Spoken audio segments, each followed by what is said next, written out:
You really think someone like you belongs out here, serving decent people? The businessman's voice, sharp as broken glass, cut through the morning calm. His gaze, cold and appraising, fixed on the raised, discolored trails that marked Sarah Miller's face and snaked down her arm. She didn't flinch, didn't offer the apology his tone demanded. She simply held his stare.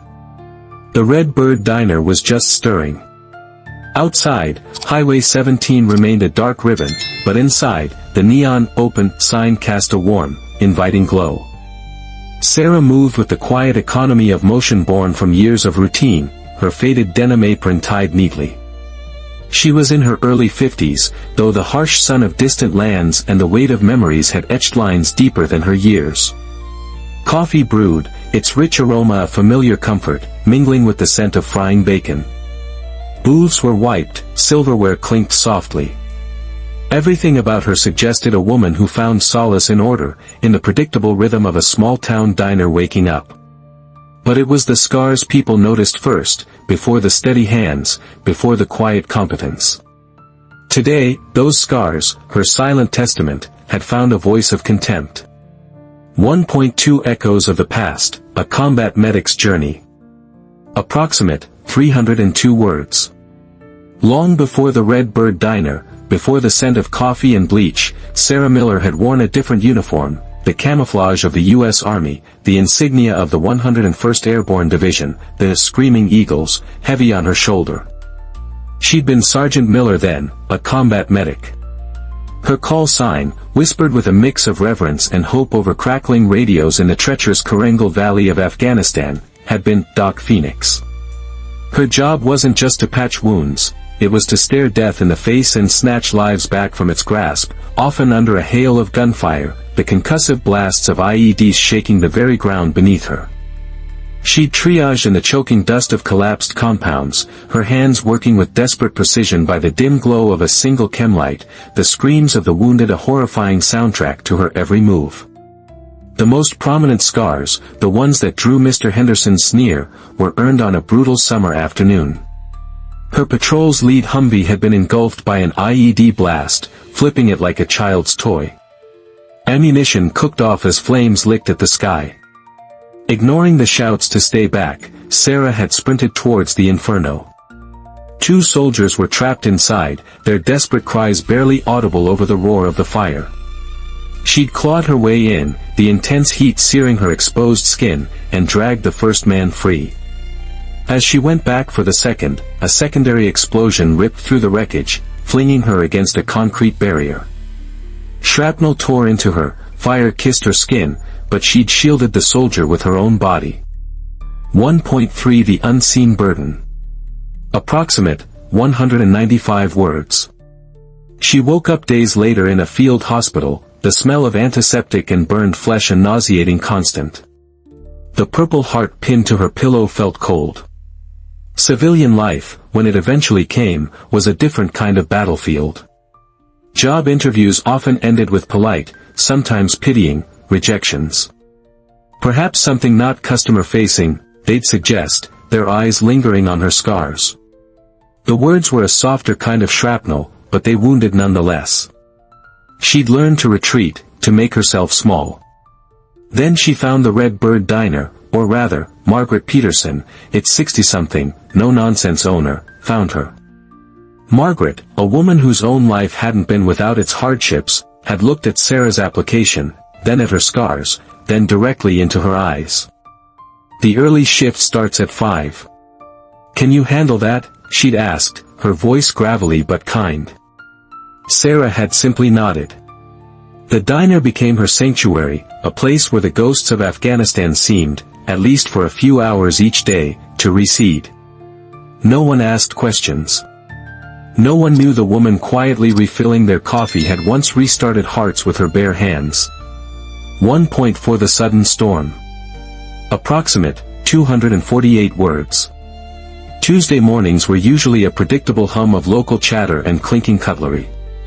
But today, the arrival of 3 men in expensive, ill-fitting suits shattered the diner's quiet rhythm. Their voices were too loud, their laughter too forced, their cologne an assault on the familiar scent of bacon and coffee. They slid into the corner booth, already deep in a boisterous conversation about stock prices and golf handicaps, oblivious to the stares they attracted. Sarah approached, notepad in hand, her expression neutral. As she leaned in to pour coffee, the largest of the three, Mr. Henderson, paused mid-sentence. His eyes, small and calculating, fixed on the scar that traced her jawline and disappeared beneath her collar. He didn't bother to lower his voice. That's when he delivered his opening salvo. "You really think someone like you belongs out here, serving decent people?" His smirk was a slow, ugly curl. "Wouldn't dishwashing in the back be more appropriate for your, condition?" The diner fell silent. Forks clattered onto plates. Conversations died mid-word. An elderly couple in a nearby booth looked away, embarrassed. Even the sizzle of bacon on the griddle seemed to hush. The air thickened, heavy with unspoken indignation and a dawning, uncomfortable awareness. Sarah Miller, the quiet, scarred waitress, was under attack. Part 2, Dignity Under Fire and the Spreading Spark. 2.1 Dignities Stand. Approximate, 197 words. Sarah straightened slowly, the coffee pot still steady in her hand. Her gaze, clear and unwavering, met Mr. Henderson's. "Sir," she said, her voice quiet but carrying an undeniable weight, "I've served men far better than you, in places you wouldn't last a minute." A flicker of surprise, then annoyance, crossed Henderson's face. He wasn't used to being challenged. He leaned back, a sneer twisting his lips. "Served? Don't tell me you were in the military. Please. With that face, they wouldn't let you pass the recruitment office parking lot." His companion snickered, a hollow, sycophantic sound. The insult hung in the air. From a booth near the back, a burly man in a trucker cap abruptly stood, threw a $10 bill onto his table, and walked out, his disgust a palpable force. At another table, an older gentleman wearing a faded Army Ranger, retired cap slowly shook his head, his eyes, hard as polished steel, fixed on Henderson. He caught Sarah's eye for a fleeting second, a silent message of solidarity passing between them before he turned back to his coffee, deliberately leaving a 20 on top of his $5 check. 2.2 A Quiet Defense. Approximate, 152 words. Margaret Peterson emerged from the kitchen, her face a mask of controlled anger. She placed a comforting hand on Sarah's arm. "Sarah, you don't have to serve these, gentlemen. I'll take their order." Her voice was low, meant only for Sarah. Sarah offered a small, almost imperceptible shake of her head. "It's all right, Margaret. I'm fine." She managed a faint smile. "Some people are just scared of what they don't understand. It's not my job to educate them on basic decency." She picked up her notepad, her professionalism a shield. "Now, what can I get for you gentlemen?" she asked, her tone even, betraying none of the turmoil beneath the surface. The businessmen, momentarily thrown off by the undercurrents of disapproval from the other patrons and Sarah's unshakable composure, mumbled their orders. They ate quickly, the bravado visibly deflated, and left without making eye contact, the usual boisterousness replaced by a sullen silence.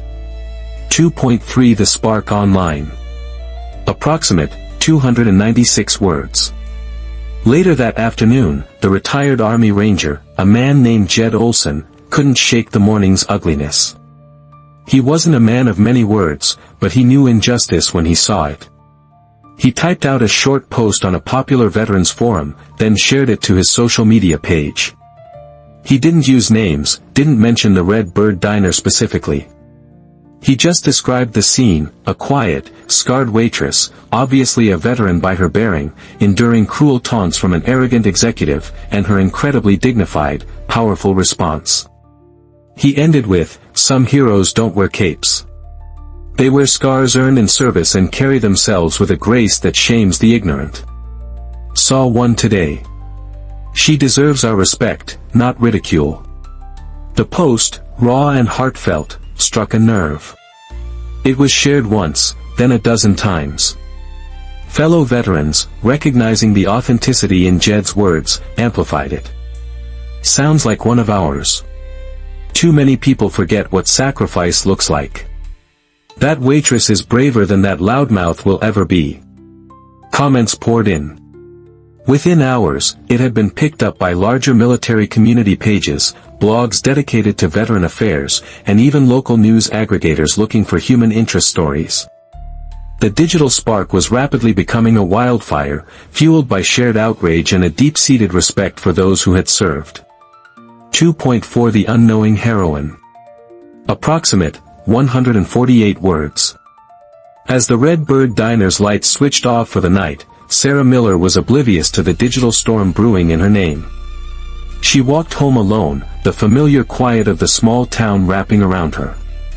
Her day had been tainted by Henderson's cruelty, but it wasn't the worst she'd endured, not by a long shot.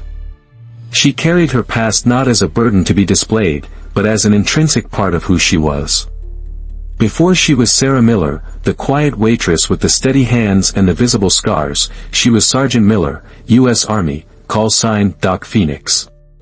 She'd earned that name in the crucible of the Korengal Valley, a place where courage was a daily necessity and survival a hard-won prize. The men and women she'd served alongside, the ones she'd patched up and prayed over, they were her family. A family she thought was long scattered to the winds. 2.5 The old unit hears the call. Approximate, 203 words. Miles away, in various towns and cities across America, members of Charlie Company, 2nd Battalion, 101st Airborne, the Ghost Riders, started seeing Jed Olson's post. One recognized the description of the scars, a unique pattern from a well-remembered incident. Another recalled a faded photo of Doc Phoenix with similar markings. A quick cross-reference with Olson's general location, gleaned from his public profile, narrowed it down. Master Sergeant Cole Tomahawk Rourke, retired, Sarah's former platoon sergeant, a man whose gruff exterior hid a fierce loyalty, saw the post shared by one of his old squad leaders. His jaw tightened. Doc Phoenix had pulled him out from under a collapsed wall during an ambush, her small frame straining but never faltering, bullets pinging around them. He made a few calls. The Ghost Riders had a code: you never leave a comrade behind, on the battlefield or off. A plan began to form, a quiet, determined mobilization. They knew what they had to do. Respect was owed, and they were going to deliver it. Part 3, The Honor Guard arrives. 3.1 A different kind of dawn. Approximate, 253 words. The next morning dawned crisp and clear. Sarah unlocked the Red Bird Diner at her usual time, the scent of stale coffee and bleach a familiar greeting. She flipped the open sign, expecting another ordinary day of early risers and breakfast specials. She was wiping down the counter when the bell above the door jingled. A tall, broad-shouldered man stepped inside. His salt and pepper hair was neatly cut, his eyes, though etched with the lines of 1,000 seen-too-much moments, were kind. He wore a simple denim jacket, but there was an unmistakable air about him, a quiet authority that spoke of years in command. He took a seat at the counter. "Coffee, black," he said, his voice a low rumble. Then, softer, "You probably don't remember me, ma'am." Sarah tilted her head. There was something familiar in his steady gaze. He smiled faintly. "Master Sergeant Cole Rourke. Charlie Company, 2nd of the 101st. You went by Doc Phoenix back then." He reached into his pocket and placed a challenge coin on the counter, the Screaming Eagle insignia glinting under the diner lights. "Not here for breakfast, Doc," he said, his voice thick with an emotion she hadn't heard in years. "Heard you might need some friendly faces. Figured we'd show up." Sarah's breath hitched. Tomahawk Rourke. A name, a face, from a lifetime ago. 3.2 The line of respect. Approximate, 348 words. Before Sarah could find her voice, the bell jingled again. And again. One by one, then in twos and threes, they began to arrive. Men and women, some in their late 30s, others, like Rourke, clearly past their service days. Some wore t-shirts emblazoned with military insignia, others civilian clothes, but their posture, their quiet discipline, their eyes, they all spoke the same language. They were soldiers. Her soldiers. They didn't rush, didn't crowd. A silent, respectful line began to form, stretching from the counter, past the booths, and out the diner door. Each one stepped forward, offering a token, a memory. A younger man with a slight limp placed a worn 101st Airborne patch on the counter. "You pulled me from a burning Humvee," document. "Never got to say thank you properly." A woman with kind eyes and a gentle smile, now a nurse practitioner, showed Sarah a picture of her 2 children. "You told me I'd make it home to see my family again. You were right." An older veteran, not from her unit but from the local VFW, having heard the call, simply stood before her and rendered a slow, perfect salute. Tears welled in Sarah's eyes, blurring the faces, but not the profound respect, the deep affection, shining from each one. They weren't just former patients or comrades in arms, they were a living, breathing testament to a past she thought was buried, a validation of sacrifices made in the dust and fire. This wasn't just a reunion, it was an honor guard, summoned by shared experience and unbreakable bonds. 3.3 A town awakens to courage. Approximate, 302 words. By 8 a.m., the line snaked around the block. Locals on their way to work slowed their cars, curious, then awestruck. Someone called the local news station. A young reporter and a cameraman arrived, initially bewildered, then quickly grasping the magnitude of the quiet demonstration unfolding before them. Margaret Peterson, tears streaming down her own weathered cheeks, was managing the coffee machine, her hand surprisingly steady, offering free cups to the silent assembly. The Red Bird Diner, usually a place of simple meals, had transformed into a shrine of remembrance and honor. A little girl, no older than 8, clutched a crayon drawing. Pushed gently forward by her father, a veteran Sarah didn't recognize, the child shyly handed the drawing to her. It depicted a stick figure with a red cross on its arm carrying another figure away from a building in flames, a yellow sun smiling benevolently above. "My daddy said you're a real hero," the girl whispered. That's when Sarah's composure finally broke. Not in loud sobs, but in quiet, shaking breaths, tears tracing paths through the dust of old memories, mingling with the faint lines of her scars. She wasn't invisible anymore. She was seen. Not for the marks on her skin, but for the courage etched into her soul. Part 4, Redemption, Reflection, and Lasting Impact. 4.1 The Weight of Regret. Approximate, 153 words. 2 days later, the bell over the Red Bird Diner's door jingled with a hesitant, almost reluctant chime. Mr. Henderson and his 2 companions stepped inside. The arrogance they'd worn like a cheap suit was gone, replaced by a visible discomfort, a sheepishness that hung heavy in the air. The diner, still buzzing with the afterglow of the veterans' tribute, fell into an expectant hush. Henderson clutched a crumpled hat in his hands, his gaze fixed on the floor. He approached the counter where Sarah stood, calmly wiping down a glass. "Ma'am," he began, his voice barely a mumble, I came to apologize. What I said, there's no excuse. I was ignorant, and I was cruel. I'm truly sorry." Sarah looked at him, her expression unreadable for a moment. Then, without a word, she gestured towards a large glass jar on the counter, now overflowing with donations, marked Veteran Support Fund. Henderson understood. He reached into his pocket, pulled out a thick wad of bills, and pushed it into the jar. 4.2 ripples of change. Approximate, 196 words. Sarah offered a single, almost imperceptible nod. It wasn't forgiveness, not exactly. It was an acknowledgement of a lesson learned, a step taken. The men left, their heads bowed, leaving behind a silence far more profound than their earlier bluster. The story of the scarred waitress and the army of veterans who came to honor her rippled through the town and beyond.